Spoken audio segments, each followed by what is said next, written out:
Bonsoir, il y a des animaux qui ont l'air affectueux comme ça parce qu'ils se collent à nous mais qu'il faut éviter d'adopter, ce sont les tiques. Elles sont infectées par des maladies qu'elles transmettent en mordant. Le nombre de victimes augmente dans les zones tempérées, on fera le point tout à l'heure. Pour commencer, nous allons parler du contenu de cette petite fiole, un curieux médicament oublié durant un demi-siècle dans les méandres de l'histoire.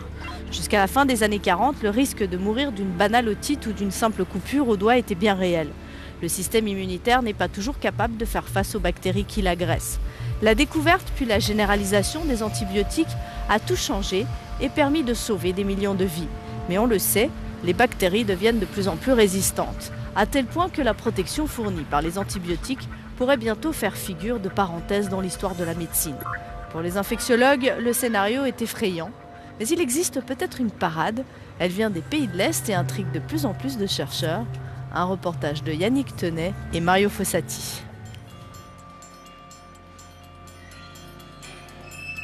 Dans les années 20, des biologistes et des médecins ont développé un antibactérien naturel. Puis, la méthode est tombée dans l'oubli, effacée par l'arrivée des antibiotiques. Pourtant, ce savoir a survécu, à l'Est, dissimulé derrière le rideau de fer, protégé par Staline et par les dirigeants qui l'ont suivi à la tête de l'URSS. Aujourd'hui, la guerre froide est finie. Mais c'est à une toute autre guerre que cette méthode de soins pourrait participer. Celle qui oppose l'homme aux bactéries. Dans tous les hôpitaux de la planète, le constat est le même. De plus en plus de patients sont porteurs de germes face auxquels la médecine est devenue impuissante. Maintenant, on arrive un petit peu au bout du tunnel, puisqu'il y a des bactéries qui sont résistantes à l'immense majorité des antibiotiques qu'on connaît, d'une part, et d'autre part, le pharma produit beaucoup moins de nouvelles molécules. Puis quand on fait des statistiques, on s'aperçoit que, globalement, les souches deviennent de plus en plus résistantes. Donc on va avoir besoin de trouver des alternatives, soit de nouveaux antibiotiques, soit alors de trouver de nouvelles méthodes de traitement qui permettent de compléter cette absence relative d'antibiotiques.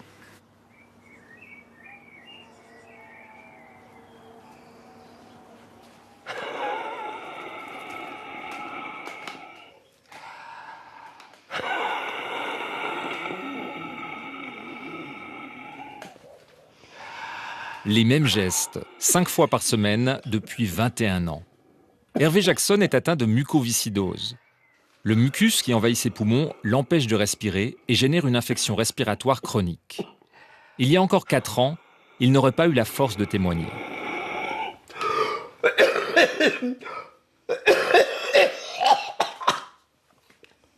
J'étais dans un état assez dégradé, on va dire. Ma journée se résumait à aller du lit au canapé, du canapé au lit. Je crachais énormément. Je crachais l'équivalent d'un gobelet plein par jour. Aujourd'hui, je crache 4 à 5 fois moins. J'avais aucune vie sociale, je pouvais pas trop sortir. On va dire que j'étais soumis aussi à de très nombreuses cures d'antibiotiques intraveineuses, avec des très fortes doses d'antibiotiques et tous les effets secondaires qui existent. Et en plus de ça, avec mes résistances bactériennes, ça n'avait quasiment aucun effet. Donc j'étais entre guillemets en impasse thérapeutique.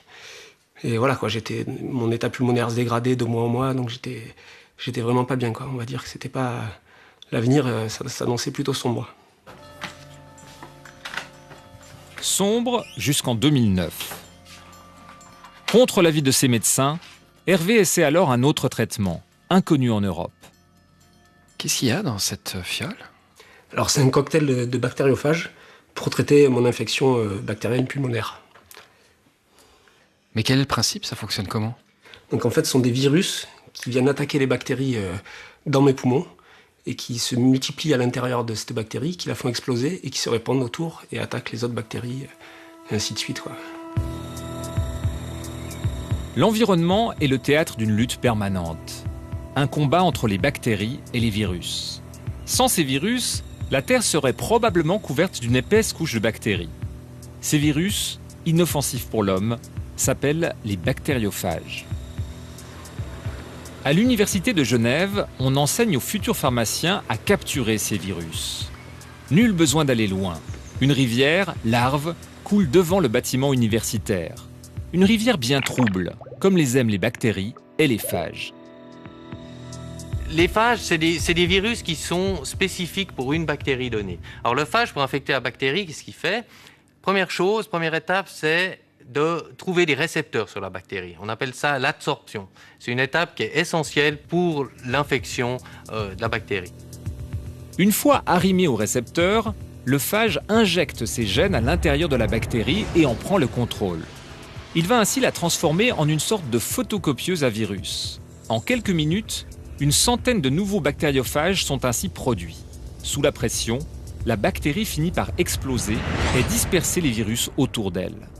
Et ils sont prêts à infecter les bactéries voisines qui se retrouvent dans l'environnement. S'il n'y a pas de bactéries qui sont là, les bactériophages y restent, c'est des particules qui sont relativement stables, qu'on peut récupérer dans l'environnement. Et c'est pour ça que dans l'eau de lave, on arrive à récupérer beaucoup de bactériophages. Vous prélevez 10 ml, vous filtrez dans le tube Falcon. Et attention au travail stérile. Pour les étudiants, le but de l'exercice est d'isoler dans l'eau de la rivière des phages capables de détruire des bactéries pathogènes. Donc certains binômes vont avoir Escherichia coli, d'autres, on leur a donné Pseudomonas. L'eau est d'abord filtrée pour en éliminer toutes les particules à l'exception d'éventuels virus. Ensuite, on y ajoute une culture de bactéries et un peu de nourriture pour qu'elles se multiplient. Si le bactériophage recherché se trouve dans le flacon, il va se multiplier à grande vitesse, profitant de la présence des bactéries. Il ne reste plus qu'à laisser ce mélange incuber durant toute la nuit. Dans cet exemple filmé en accéléré durant 12 heures, chaque tache transparente qui apparaît indique que des bactéries sont en train d'être détruites par des virus. Plus le temps s'écoule, plus cette destruction progresse. Après une nuit d'incubation, il ne reste donc plus qu'à vérifier le résultat. Une goutte du mélange est déposée sur une culture de bactéries. Ensuite, on attend quelques heures et on rend les travaux aux étudiants. Exercice réussi. Ils viennent d'isoler des médicaments capables de traiter une gastro-entérite ou une plaie infectée. Quand les étudiants en pharmacie font ce genre d'expérience, c'est un peu pour leur montrer que probablement dans quelques années, dans leur officine, ils vendront des petites fioles qui contiennent des cocktails de bactériophages et qui pourront être utilisés pour traiter des infections.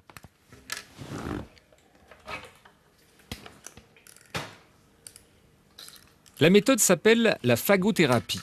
Depuis 4 ans, Hervé y a recours à raison de 3 séances par mois.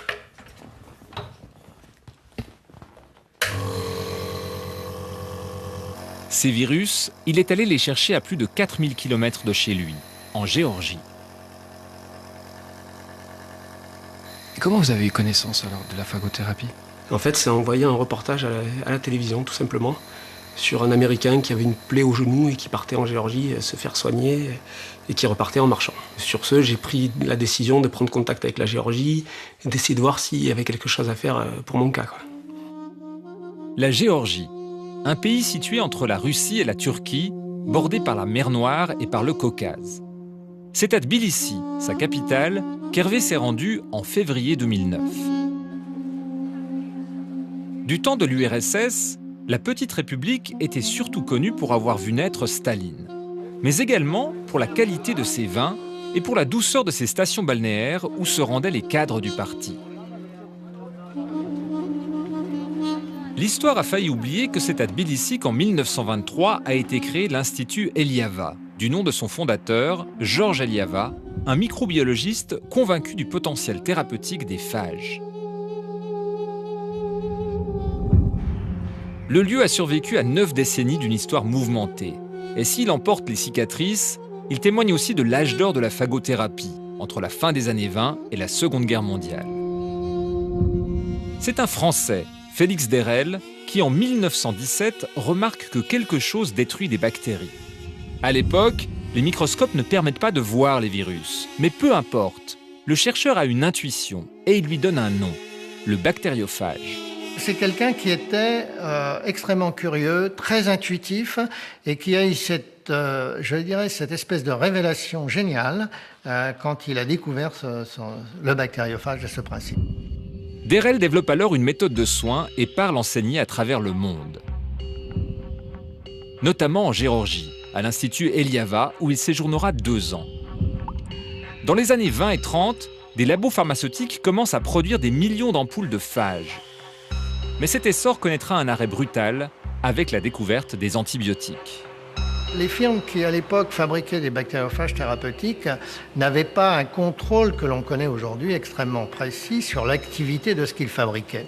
On s'amusait à traiter tout et n'importe quoi à l'époque avec des bactériophages qui apparaissaient comme miraculeux. Donc il y a eu des erreurs de fait. Et puis, surtout, je pense que les antibiotiques arrivant dans les années 40 et juste après la Deuxième Guerre mondiale ont permis d'avoir un usage extrêmement facile des traitements anti-infectieux. La fin de la Seconde Guerre mondiale marque l'abandon de la phagothérapie. Mais pas partout. En 1945, le monde est coupé en 2 et les histoires se séparent, y compris dans le domaine médical. À l'Est, l'Institut Eliava est maintenu et devient le centre de production des bactériophages pour toute l'Union soviétique. Ici, les antibiotiques sont arrivés vers les années 50. Donc, entre-temps, la recherche sur les phages et la production de phages était devenue florissante. L'Union soviétique était un pays plutôt étrange. Tout venait d'en haut. Les dirigeants du système soviétique ont donc compris que les phages étaient bons. Et l'armée soviétique, durant les années 60, 70 et 80, a toujours employé les phages dans un but prophylactique. Les phages ont parfaitement fonctionné à cette époque-là. Ils ont fait baisser le risque de tomber malade pour une multitude de personnes par ici.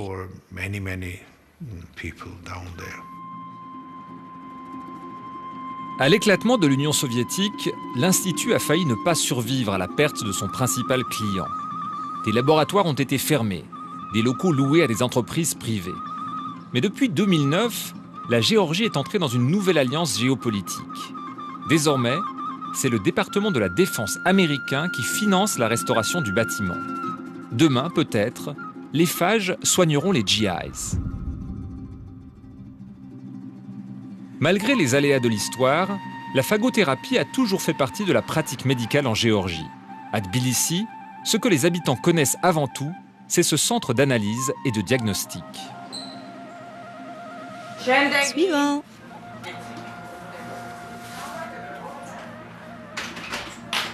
Approchez-vous, asseyez-vous ici.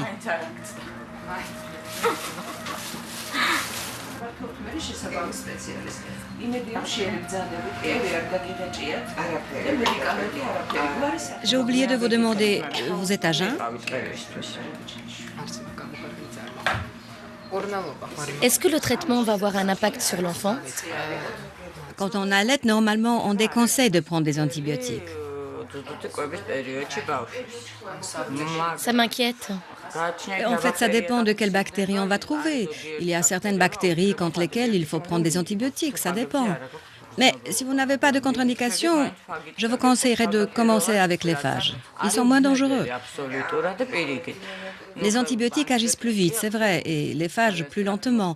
Mais avec les phages, il y a moins d'effets secondaires. C'est pour cette raison que, comme vous allaitez, je vous conseille d'essayer d'abord avec les phages. Otite, gastrite, plaies mal soignées, infections gynécologiques ou pulmonaires, les indications sont nombreuses et la consultation ne désemplit jamais. C'est ici qu'Hervé Jackson s'est présenté en février 2009. À l'époque, il ne pesait plus que 48 kilos. Je ne savais pas trop où j'allais, il y avait très peu de personnes qui avaient été traitées par bactériophage à l'époque, donc c'était un peu le brouillard, on va dire. La prise en charge a été plutôt bonne, et le traitement a commencé, disons, 3 jours après. Voilà. 3 jours, c'est le délai nécessaire pour poser le diagnostic et déterminer le traitement approprié. La première étape consiste à mettre en culture les bactéries prélevées sur le patient. il s'agit d'identifier la responsable de l'infection. Jusque-là, rien ne diffère de ce que l'on pratique ailleurs dans le monde. L'originalité de la méthode vient ensuite. Conserver dans de simples réfrigérateurs la collection de l'Institut, son trésor. 15 000 bactériophages différents. Chacun répertorié et testé en fonction de sa capacité à détruire une souche précise de bactéries. Ces phages, d'habitude, sont sélectionnés pour les préparations que nous produisons commercialement dans notre institut. Et d'habitude, les préparations de phages sont des mixtures de différents phages parce que ça renforce l'efficacité des préparations. On appelle cela des cocktails de phages. En s'appuyant sur ses 80 ans d'expérience, l'Institut en a mis au point plusieurs. Il suffit de les tester sur les germes qui infectent le malade et d'attendre quelques heures pour savoir lequel employer. Actuellement, l'Institut Eliava produit une dizaine de cocktails différents disponibles dans les pharmacies.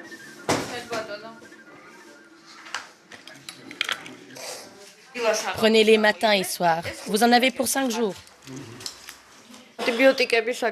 À la différence des antibiotiques, les phages détruisent uniquement les mauvaises bactéries qui sont dans notre organisme. Ils préservent les bonnes. Les antibiotiques, eux, ne font pas la différence entre les bonnes et les mauvaises bactéries. De ce point de vue, il me semble que les phages présentent un net avantage.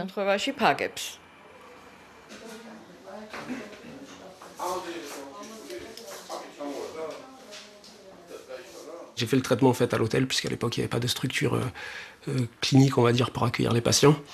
Après quelques jours où j'étais vraiment pas bien du tout, j'ai réussi à cracher toutes les bactéries qui étaient mortes en fait, dans mes poumons durant le traitement. Et à partir de ce moment-là, oui, j'ai senti vraiment les effets positifs des bactériophages, avec une sensation du mieux respirer, une saturation qui était bien meilleure. Voilà, c'était des couleurs qui revenaient sur le visage. Après, j'ai pu prendre un emploi, donc... j'ai pu reprendre un peu le sport, j'ai pu faire plein de choses que je ne pouvais plus faire jusque-là, quoi.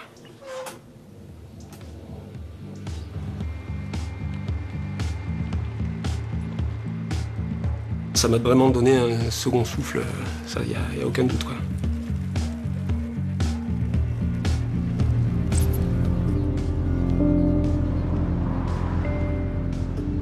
À leur découverte, les antibiotiques présentaient tous les avantages. Simple d'usage, très efficace et facile à produire en quantité industrielle. Pourtant, la phagothérapie n'a pas disparu du jour au lendemain.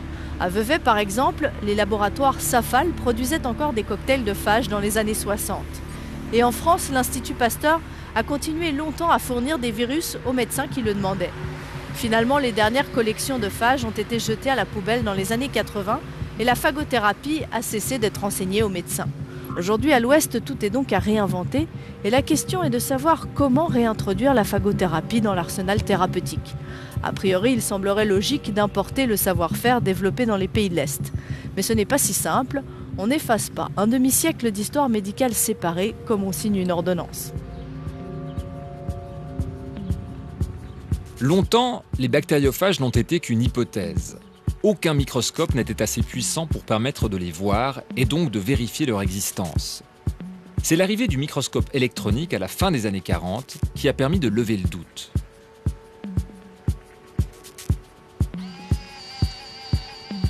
Par la suite, les chercheurs ont fait une autre découverte. Les phages ne se comportent pas tous de la même manière. Certains peuvent faire muter les bactéries plutôt que de les tuer. Il y a deux types de phages. Il y a les phages lytiques qui détruisent donc les bactéries, et les bactériophages tempérés qui vont pouvoir s'intégrer dans le génome de la bactérie et puis leur apporter des nouvelles caractéristiques et finalement ne pas vraiment les détruire. Alors le mauvais scénario, ce serait qu'on ait un bactériophage comme dans la nature qui peut s'intégrer dans le génome d'une bactérie et qui va lui conférer une nouvelle virulence X. La crainte de ce mauvais scénario explique en partie pourquoi à l'Ouest on hésite à employer la phagothérapie. Alain Dublanchet a pourtant franchi le pas en 2001. À l'aide de cocktails ramenés d'un voyage en Russie, il traite plusieurs patients en situation désespérée avec succès. Pourtant, la plupart de ses confrères le traitent d'inconscient. Les phages font peur. Ils ont une connotation aujourd'hui dans les nouvelles générations de vecteurs de gènes, c'est-à-dire ils sont utilisés comme ça dans les laboratoires et ce qu'on me dit, mais attention, tu es très dangereux dans ce que tu fais, tu vas vectoriser des gènes dangereux de virulence, de résistance, etc., etc. Rendre les bactéries plus dangereuses au lieu de les éliminer. En théorie, le risque existe. Mais dans la pratique, l'expérience géorgienne semble plutôt rassurante. C'est dû à l'ignorance, parce qu'il n'y a eu aucun effet secondaire durant les années et les années où nous avons employé les phages. Pas un seul cas d'effet secondaire. Nous avons l'expérience d'avoir soigné et sauvé des millions de personnes durant ces années. Et ça a toujours très bien fonctionné. Dans la bibliothèque de l'Institut, des milliers de pages témoignent de cette expérience. Tout un savoir accumulé au fil de la guerre froide, mais qui ne sera jamais publié à l'Ouest. En effet, ces études n'obéissent pas aux critères en vigueur dans le monde scientifique occidental. On manque de connaissances pour pouvoir simplement dire on va prendre ceci et on va l'utiliser chez nous. Il nous faut pouvoir convertir cette connaissance dans quelque chose qu'on connaît bien et se décider à quel moment on va les utiliser, comment on va les utiliser, est-ce qu'on peut les utiliser avec un antibiotique, etc. Bien définir la phase de transition. Il y a beaucoup de choses encore à compléter dans nos connaissances avec nos exigences de sécurité. Une des premières études cliniques réalisées selon des critères occidentaux vient d'être lancée à Lausanne. Grégory Reich est biologiste, Yokai Kwe est médecin. Ensemble, ils gèrent le volet suisse d'une étude financée par la Commission européenne et coordonnée par le service de santé des armées françaises. L'étude s'intitule PhagoBurn.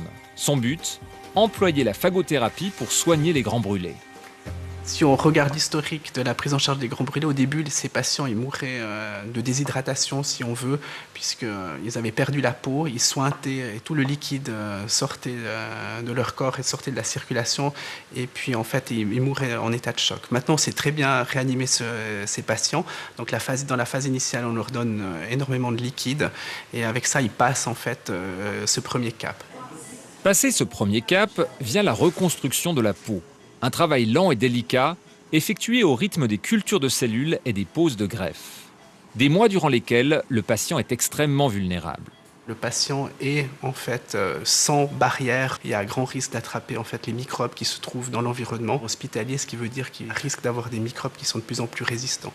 En plus, pour traiter les infections qu'il a, on utilise des antibiotiques et plus le temps passe, plus ces bactéries deviennent résistantes aux antibiotiques.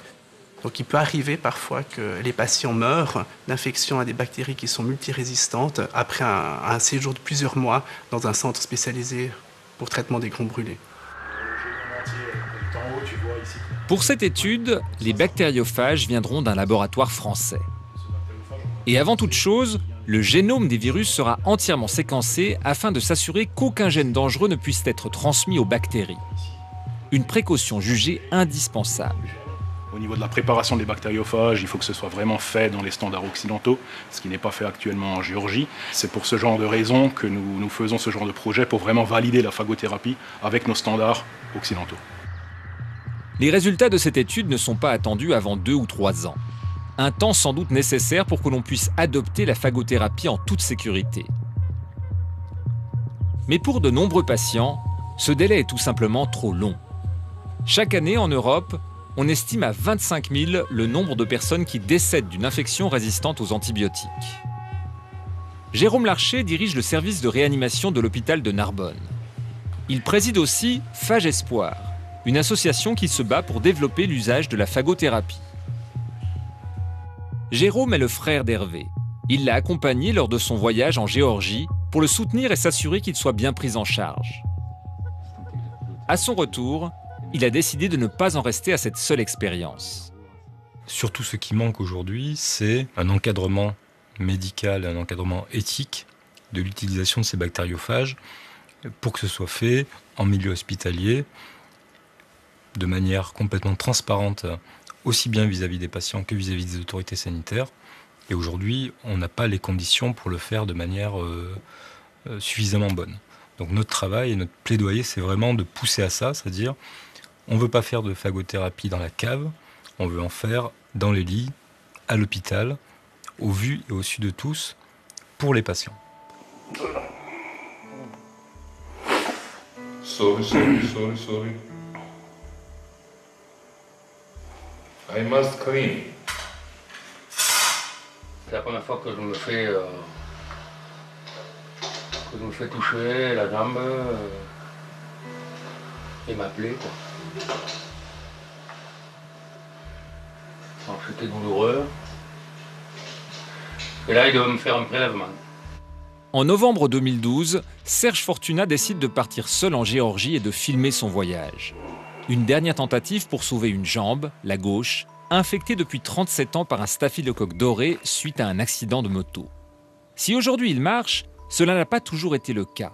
En 37 ans, il a subi 39 opérations, en vain. C'est ce que l'on appelle une impasse thérapeutique. On avait tenté toutes sortes de greffes, notamment la dernière, la plus douloureuse, la plus pénible, ça a été la greffe de mon mollet sur le tibia, après avoir subi déjà 3 greffes de peau.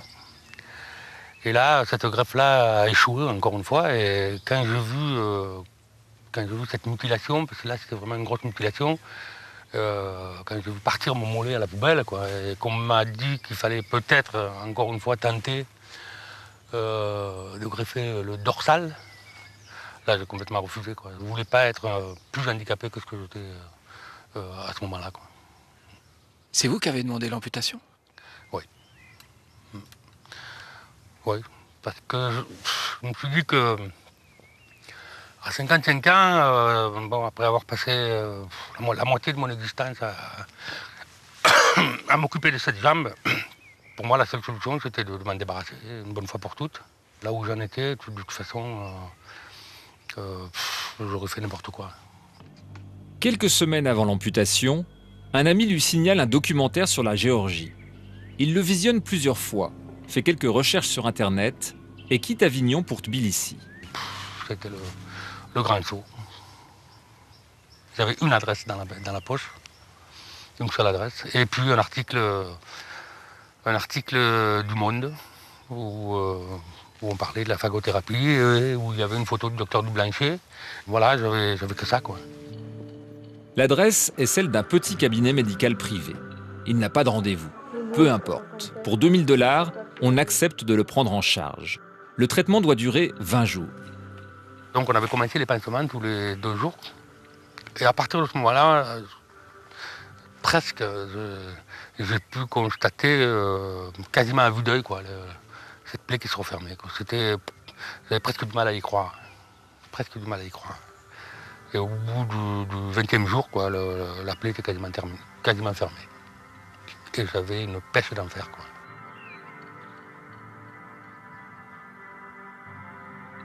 En réalité, aujourd'hui, je suis guéri momentanément, on va dire. Je n'ai plus d'infection.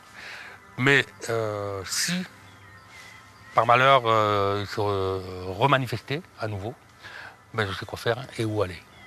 Voilà. Donc c'est vraiment le dernier de mes soucis, quoi. Guéri, mais en colère. Serge Fortuna ne comprend pas pourquoi aucun médecin ne lui a jamais parlé de la phagothérapie. Alors, depuis son retour en France, il tente de faire passer un message à ceux qui sont dans la même situation que celle où il était il y a 1 an. Il existe une petite porte dans le mur de l'impasse thérapeutique. Pour l'instant, elle mène en Géorgie.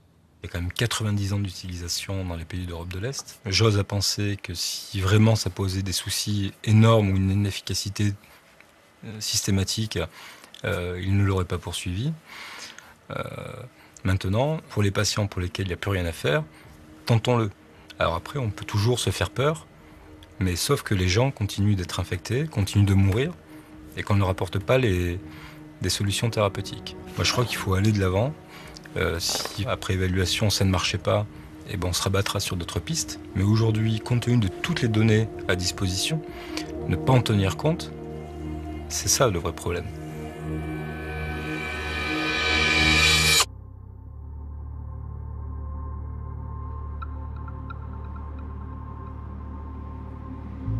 Pour l'instant, les grands laboratoires pharmaceutiques semblent peu enclins à investir dans la recherche sur la phagothérapie. Premièrement, le modèle économique est incertain. Les phages sont des entités biologiques présentes naturellement dans l'environnement et donc difficiles à protéger par un brevet. En d'autres termes, ils appartiennent à tout le monde et dans la logique de l'industrie, ce qu'on ne peut pas s'approprier n'a pas tellement d'intérêt. Deuxièmement, nous n'avons pas une image très positive des virus.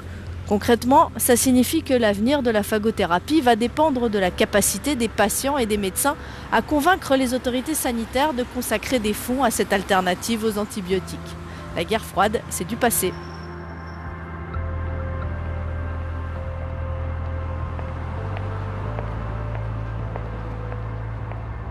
Deuxième reportage, les